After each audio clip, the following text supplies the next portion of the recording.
இந்த வயநாடு நிலச்சரிவு இயற்கை தான் காரணம்னு சொல்லிட்டு பழி போற்ற முடியுமா? நிச்சயமா முடியாது. இந்த மாதிரி ஒரு பேரை நடக்கும்னு சொல்லி எல்லாம் வெயிட் பண்ணிட்டு இருந்தாங்க. கேரளாவுக்கு பல்வேறு மாவட்டங்களில் ரெட் அலர்ட் எச்சரிக்கை கொடுக்கப்பட்டிருக்கு. இப்போ இன்றைக்கு அல்லது நாளைக்கு இதே மழை குன்னூர் ஊட்டியில் வந்திருந்ததுன்னா ஒரு மிகப்பெரிய பேரை நாம் சந்திச்சிருப்போம். அதுக்கு அடுத்த ஸ்டேஜ் நம்ம வந்துட்டோம் அப்படின்னு சொல்லி நினைக்கிறீங்களா? 13 மணி நேரம் ஆகியும் அந்த ஊருக்கு போக முடியல மீட்பு படையினால. ஒரு 20,000 பேரை காவு கொடுத்து 10,000 பேரை நம்ம பள்ளி கொடுத்த பிறகுதான் நமக்கு சுற்றுச்சூழல் என்னன்னு தெரியுது, பேரிடர் என்ன தெரியுது. மண்ணை வெட்டி பாறையை வெட்டி நீங்க பிளாட் ஆக்கி ஹில் வியூ வேணும்னு சொல்லி ரிசார்ட் கட்டினீங்க அப்படின்னா, இப்போ வயநாட்டில் ரிசார்ட் நடத்துறவங்க எல்லாம் அந்த ஊரை சேர்ந்தவங்களா? ஏன் அந்த வைத்திரி தாலுக்கா அந்த மேற்கு தொடர்ச்சி மலையெல்லாம் ஏன் அவ்வளவு முக்கியம்? அந்த ஸ்பாட்டை வல்னரபிள் ஹாட் ஸ்பாட்னு சொல்லியிருக்காங்க. நீங்க பெரிய நதியை காப்பாற்றுற மட்டும் முக்கியம் இல்லை. இந்த அரசு தன்னுடைய பணிகளை முறையா செய்யல அப்படிங்கிறது அர்த்தமா? இது கம்ப்ளீட்டா கவர்மெண்ட் ஃபெயிலியர் தான் நான் சொல்றேன்.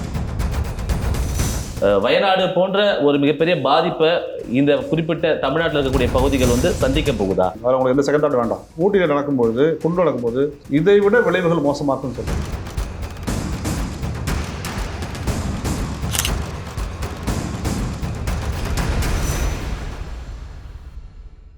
குமுதம் நியூஸ் நேயர்களுக்கு வணக்கம். கேரள மாநிலம் வயநாட்டில் ஏற்பட்ட நிலச்சரிவு 100க்கும் மேற்பட்ட மக்களை பலிவாங்கி இருக்கிறது. இயற்கைதான் இதற்கு காரணம் என்று சொல்லி வந்தாலும் இதற்கு உண்மையான காரணம் என்ன? இந்த நிலச்சரிவு நடைபெறாமல் தடுக்க முடியுமா, அல்லது குறைந்தபட்சம் விபத்துகளையாவது உயிரிழப்பையாவது தடுக்க முடியுமா? இதில் இருக்கக்கூடிய முக்கியமான விஷயங்கள் என்னென்ன என்பது தொடர்பாக விரிவாக நம்முடைய கருத்துக்களை பகிர்ந்து கொள்வதற்காக பூவுலகின் நண்பர்கள் அமைப்பின் சார்பாக சுந்தரராஜன் நம்மிடையே இணைந்திருக்கிறார். அவரிடம் கேட்பதற்கு நிறைய இருக்கிறது, கேட்கலாம். வணக்கம் சார். வணக்கம். இந்த வயநாடு நிலச்சரிவு இயற்கை தான் காரணம்னு சொல்லிட்டு பழி போற்ற முடியுமா சாதாரணமா? நிச்சயமா முடியாது. ஏன்னா இந்த மாதிரி ஒரு பேரை நடக்கும்னு சொல்லி எல்லாம் வெயிட் பண்ணிட்டு இருந்தாங்க. அவ்வளோ அறிக்கைகள், அவ்வளோ விஷயங்கள் சொல்லப்பட்டிருக்கு. வைத்திரியில் இந்த மாதிரி ஒரு பேரரை நீங்கள் எக்ஸ்பெக்ட் பண்ணலாம் அப்படின்னு சொல்லி பல ஆண்டுகளாக, குறைந்தபட்சம் நாங்கள் அறிஞ்ச வரைக்கும் அது ஒரு 8-10 ஆண்டுகளாக இதை நம்ம சொல்லிட்டே இருக்காங்க. பல்வேறு ஆய்வாளர்கள், சூழ்நிலையாக சொல்லிட்டு இருக்காங்க. அப்போ இதை நான் இயற்கை பேருன்னு சொல்கிறத நம்ம ஒத்துக்கவே மாட்டோம். நாங்கள் தெளிவாக சொல்கிறோம், இட்ஸ் அ மேன்மேட் டிசாஸ்டர். மனிதர்களால் உந்தப்பட்ட நிலச்சரிவு பேரிடர் தான் நாம் சொல்கிறோம். It's a man induced disaster தான் இது. நாம் பண்ண வேலை தான் அது. இந்த நாம அப்படிங்கிறது யாருங்கிற கொஸ்டின் தான் இருக்குது. ஸோ அப்போ நிலச்சரிவு ஏற்படுறதுக்கான காரணங்கள், அது ஏன் ஏற்படுது, அது ஏன் இப்போ வயநாட்டில் ஏற்பட்டிருக்கு, இதை தடுத்துருக்கலாமா அப்படிங்கிற பல்வேறு விஷயங்களும் இதில் இருக்குது. அதை நம்ம எந்த விஷயத்தையும் நம்ம புறந்தறிட்டு நம்ம போயிட முடியாது.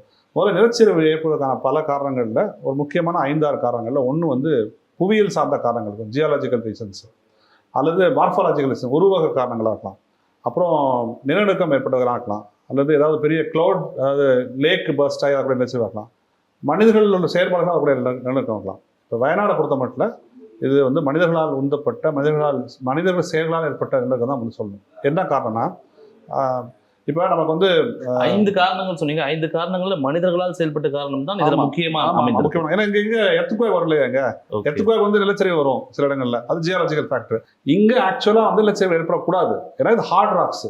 நம்ம என்ன பண்ணிட்டோம், டனல் போடுறோம், டேம் கட்டுறோம், ரிசார்ட் கட்டுறோம், கமர்ஷியல் காம்ப்ளெக்ஸ் கட்டுறோம், எல்லாவற்றையும் வரைமுறை அற்று கட்டுறோம். நம்ம நீங்கள் எங்கே கட்டக்கூடாது அங்கே கட்டுறோம். ஸோ நிலம் தயாராக இருக்குது. எதுக்கு? லேண்ட்ஸ்லைட் நடக்குதுக்கு. ஏன்னா நீங்கள் இடத்துல ஒரு போர் போடுறீங்க, ஒரு ட்ரில் பண்ணுறீங்க, ஒரு கட்டிடம் கட்டுறதுக்கு ஒரு அடிவாரம் தோணுவீங்களா? அப்போ நீங்கள் ட்ரில் பண்ணுவீங்க இல்லையா? ட்ரில் பண்ணி என்ன ஆச்சுன்னா, சாயில் சாயலும் பாறையும், மண்ணும் பாறையும் ரொம்ப இலகுவாய், ரொம்ப சாஃப்ட் ஆயிடுச்சு. ஸோ ரெட்டியாக இருக்குது. எப்போ அது ஆக்ட் ஆகும்?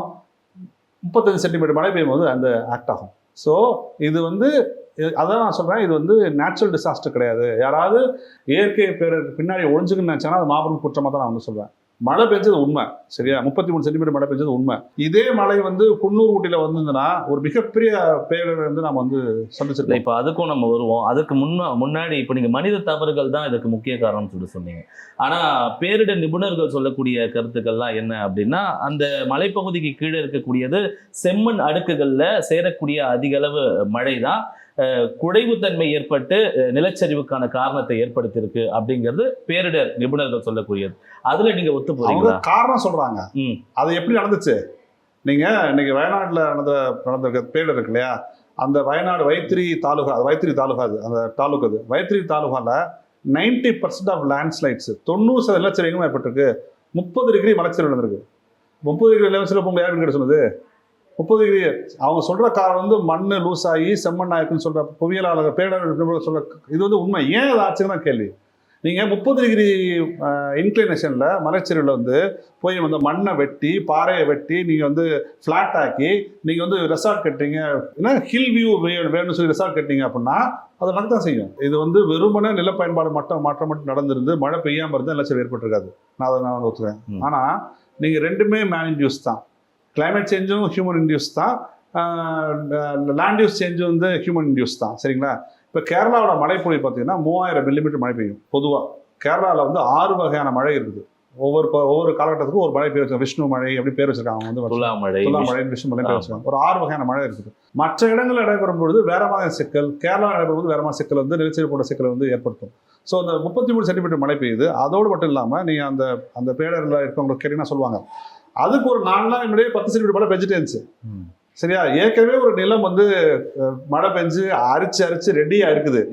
அதுக்கு முன்னாடி நீங்க வந்து வீடை கட்டி ரெசார்ட் கட்டி ரெடியா வச்சிருக்கீங்க. சரியா? நிலச்சரிவு ஏற்படுறதுக்கு. ஸோ 5வது நாளா 33 சென்டிமீட்டர் மழை பெய்யும் போது ரொம்ப இலகுவா வந்து தர இறங்கிடும், மண் வந்து இறங்கிடும். அதனாலதான் நீங்க பாத்தீங்கன்னா ஒரு 13 மணி நேரம் ஆகியும் அந்த ஊருக்கு வந்து போக முடியல மீட்பு படையினால. அந்த முண்டகைங்கிற வந்து இடத்துக்கு வந்து போக முடியல. அந்த பேர் கரெக்டாக சொல்றேன். ஸோ அந்த கிராமத்துக்குள்ள வந்து போக முடியல மீட்பு படையினர். ஏன் தெரியுமா? நிலச்சரிவு ஏற்பட்ட பிறகும் மழை பெஞ்சிட்டு இருக்காங்க. ஸோ மண் இறங்கிருச்சு, அதுக்கு மேலேயும் தண்ணி ஓடிட்டு இருக்குது. ஸோ அப்போ அந்த பிரிட்ஜ் கட் ஆயிருச்சு. ஒரு பாலம் வந்து கட்டாக வந்து போக முடியல. 13 மணி நேரம் கஷ்டம் வந்து போய் மேற்பட்ட குடும்பங்கள்லாம் அங்கே மீட்டுருக்காங்க. ஆனா ஒரு பகுதியுடைய ஒரு வளர்ச்சி, ஒரு வேலை வாய்ப்பு போன்றவையெல்லாம் உருவாக்குறது இது மாதிரியான தனியார் அமைப்பினுடைய பங்களிப்பு தான். அதை முற்றிலுமா எதிர்க்கவும் முடியாதுல்ல. அதாவது நான் ஒன்று கேட்குறேன், இப்போ வயநாட்டில் ரிசார்ட் நடத்துறவங்க எல்லாம் அந்த ஊரை சேர்ந்தவங்களா, அந்த ஊர் மக்களா? கிடையாதுல்ல. வெளியில இருந்து வேலை வாய்ப்பு அந்த ஊர் மக்களுக்கு என்ன பண்ணணும்? நம்ம வந்து ஒரு ஊருக்கும் தாங்கு திறன் இருக்கும், கேரியிங் கெப்பாசிட்டின்னு சொல்லுவாங்க. இது ரொம்ப அறிவியல் பூர்வமான விஷயம். நான் ஒன்று சொல்றேன், இந்த மேற்கு தொடர்ச்சி மலைகளை பாதுகாப்பதற்காக 2011 அன்றைக்கு இருந்த ஒன்றிய அரசாங்கம் வந்து மாதவ காட்கில் தலைமையில் ஒரு குழு போட்டாங்க. சரிங்களா? 2011 அது வந்து பூவுலை நண்பர்களோ இல்லை சுற்றுச்சூழல் ஆர்வலோ போட்ட குழு அல்ல, அரசு போட்ட குழு. அவங்க வந்து அவர் மாதவ காட்கில்லாம் உண்மையிலே நம்ம வந்து கொண்டாட வேண்டிய ஒரு நபர். அவர் வந்து கன்னியாகுமரியிலேருந்து குஜராத் வரைக்கும் பயணம் போனார். அவர் கால் படாத இடமே வந்து கிடையாது. அவர் வந்து டீமே போனாங்க.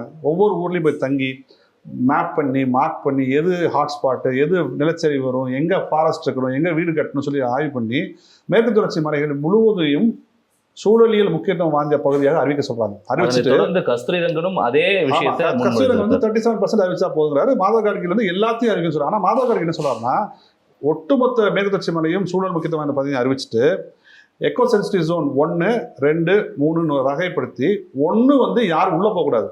சரி, அது வனம், காடு, விவசாயத்தோட எதுவும் நடக்கூடாது. 2 வந்து சில விஷயங்கள் அனுமதிக்கலாம். 3 வந்து இன்னும் கொஞ்சம் அதிகமான விஷயங்கள் அனுமதிக்கலாம். அதாவது என்ன சொல்றாங்க, 3ல வந்து ரெசார்ட் விஷயம் வச்சுக்கோ, 2ல வந்து வீடு, சின்ன சின்ன அந்த மக்களோட வீடு, 1 வந்து யாரும் அலோவ் பண்ணாத அப்படின்னு சொல்றாரு. அவர் 1ன்னு சொன்ன ஏரியா தான் வைத்திரி தாலுகா.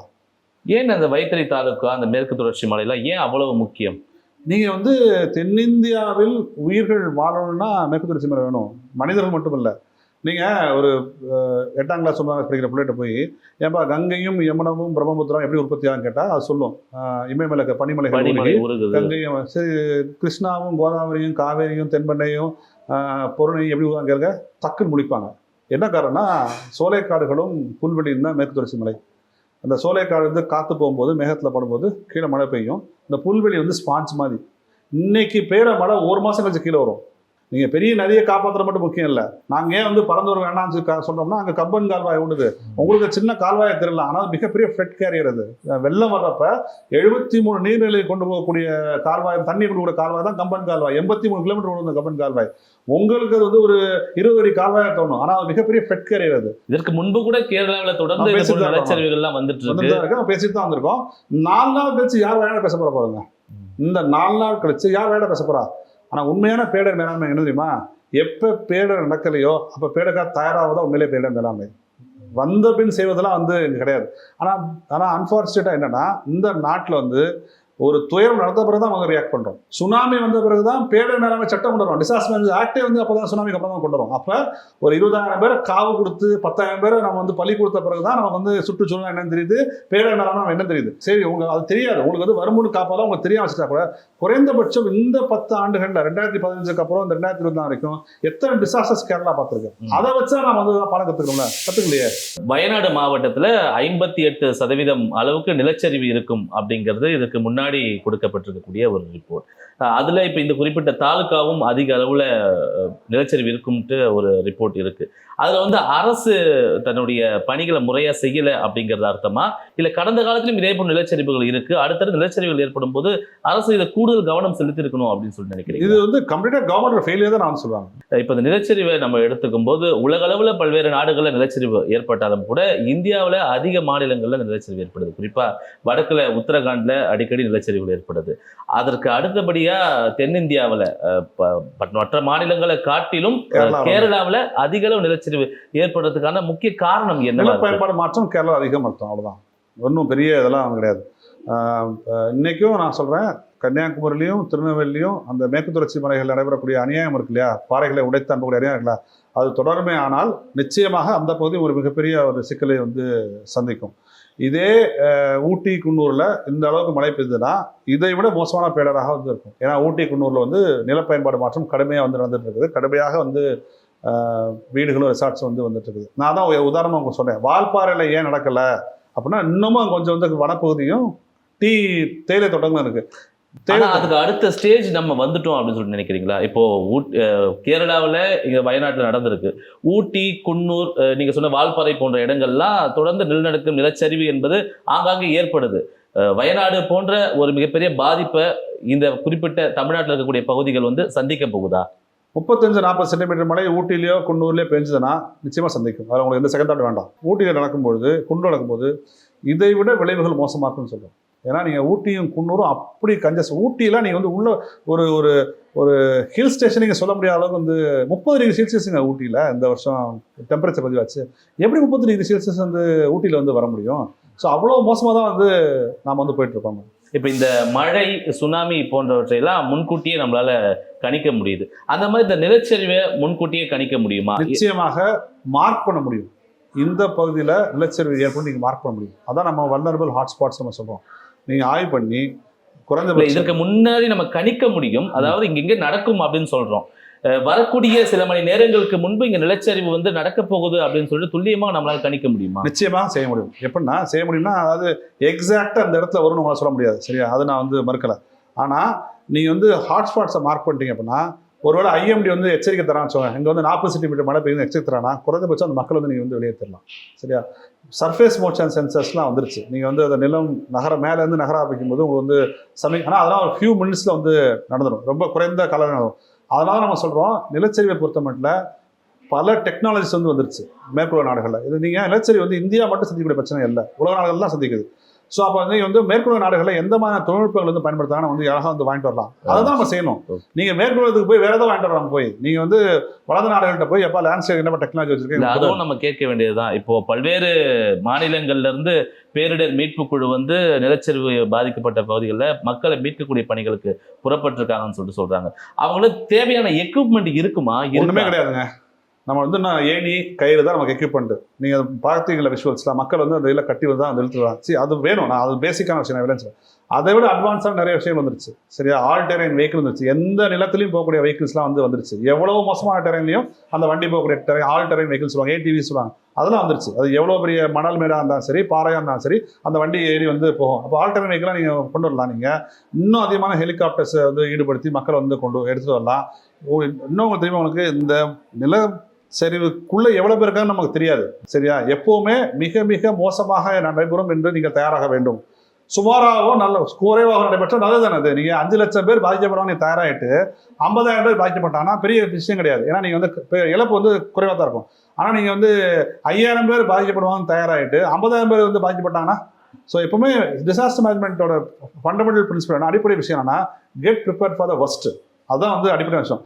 இது வந்து 10 வருஷம் 20 வருஷத்துக்கு ஒருத்தர் வரும், அதுக்கே நம்ம வந்து போட்டு வாங்கணும் அப்படின்னு நினைக்கூடாதீங்க. நீங்கள் இந்த எண்ணெய் ஆயில் ஸ்பில்லுக்கே நான் சொல்வேன், இந்த பூம் ஸ்டிக்ஸ்லாம் வந்து வாங்கி என்னைக்கா தான் நடக்கும், சரியா? அதை நம்ம மறுக்கல, டெய்லி நடக்கிறது எதுக்கு இருக்கிறோம், என்னைக்கா தான் நடக்கும். ஆனால் அது என்னைக்கா நடக்கிறதுக்கும் டேமேஜ் கூடக்காக நீங்கள் வந்து அதெல்லாம் வாங்கி வைக்கணும் தான் நம்ம வந்து சொல்கிறோம். நம்ம இப்போ முன்கூட்டியே கணிக்க முடியுமா அப்படிங்கிற விவாதத்துக்குள்ள நம்ம இருந்தோம்.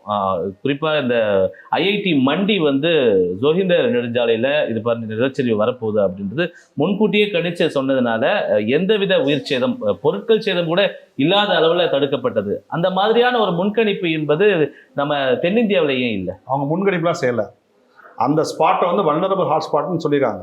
நம்மளும் ஏற்கனவே அறிவிச்ச மாதிரி இந்த மேற்கு தொடர்ச்சி மலைகளை வந்து ஒரு பாதுகாக்கப்பட்ட பகுதிகளாக அறிவிக்கணும் அப்படிங்கிறது தான் மாதவ் காட்பியா இருக்கட்டும், கஸ்தூரி ரங்கன் போன்றவரெல்லாம் சொல்லக்கூடிய ஒரு விஷயம். இதை வந்து சம்பந்தப்பட்ட மாநிலங்களே எதிர்ப்பதற்கு என்ன காரணம்? வணிக நோக்கம் தான்.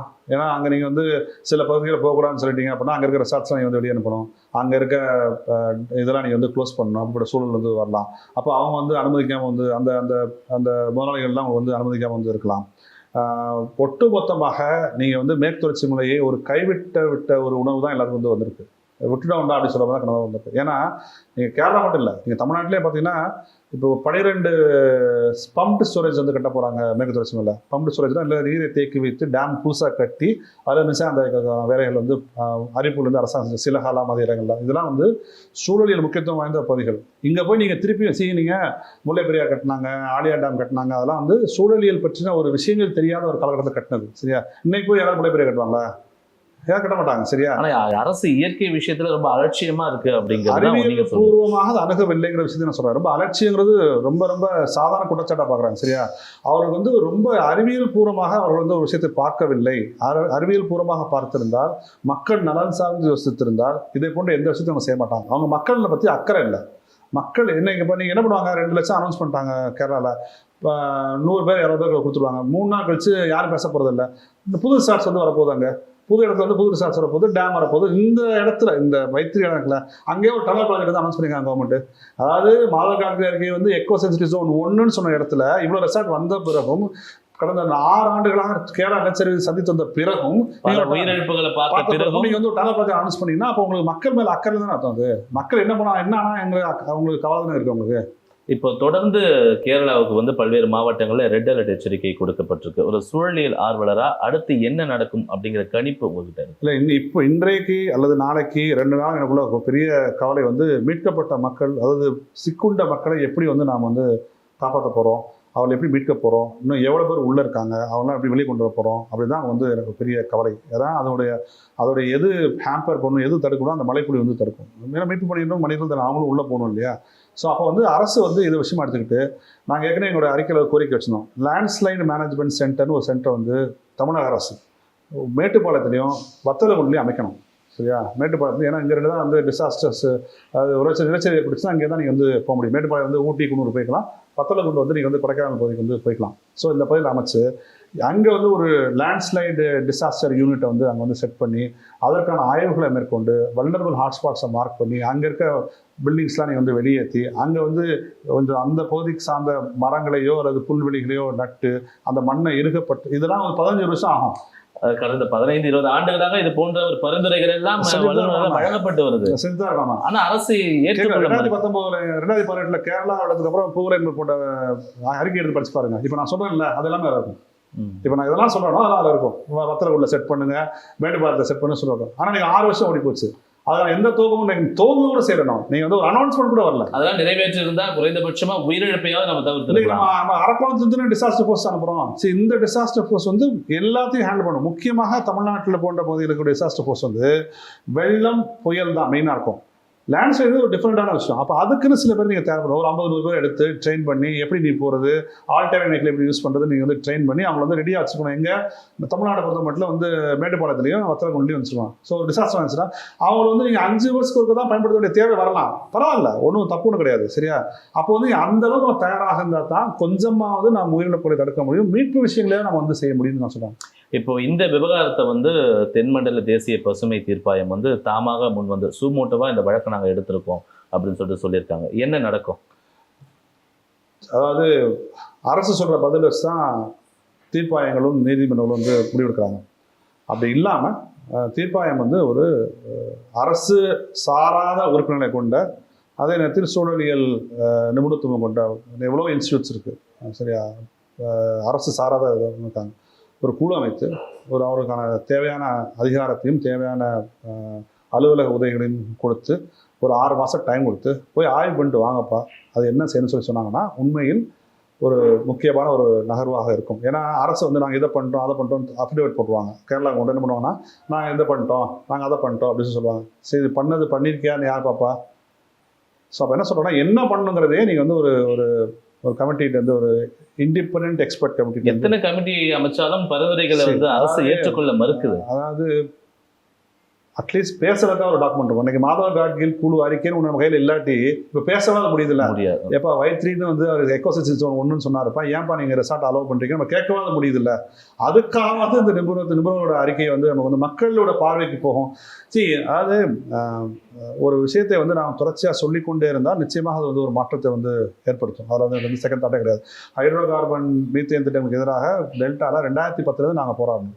2020 வந்து வேளாண் பாதுகாப்பு சட்டம் வந்து கொண்டு வந்துருச்சுல, அதை வந்து இன்னைக்கு காலக்கூடிய அரசு வந்து புதிதாக ஹைட்ரோ கார்பன் திட்டங்களை அனுமதிக்க மாட்டோம்னு சொல்லிட்டாங்கல்ல. அப்போ ஒரு பப்ளிக் ப்ரெஷர் தானே அது. அதை மாதிரி நிச்சயமாக நம்மளால் அதை வந்து செயல்படுத்த முடியும்னு வந்து நாம் வந்து சொல்கிறோம். உங்கள் எண்ணங்கள் ஈடேற வாழ்த்துக்கள். இவ்வளோ நேரம் எங்கள்கிட்ட உங்களுடைய கருத்துக்களை பகிர்ந்து கொண்டமைக்கு ரொம்ப நன்றி. தொடர்ந்து இந்த நிலச்சரிவு போன்ற உயிரிழப்புகளை இதற்கு முன்பு நடைபெற்றதை நாம் கருத்தில் கொள்ளாமல் இனி நடக்கப் போவது என்ன, அதற்கு வல்லுநர்கள் கொடுத்திருக்கக்கூடிய பரிந்துரைகளை அரசுகள் ஏற்க வேண்டும் என்பதே சூழலியல் ஆர்வலர்களுடைய கருத்துக்களாக இருக்கிறது. மீண்டும் ஒரு நல்ல நிகழ்ச்சியில சந்திப்போம். அதுவரை உங்களிடமிருந்து விடைபெறுவது நான் சிவா.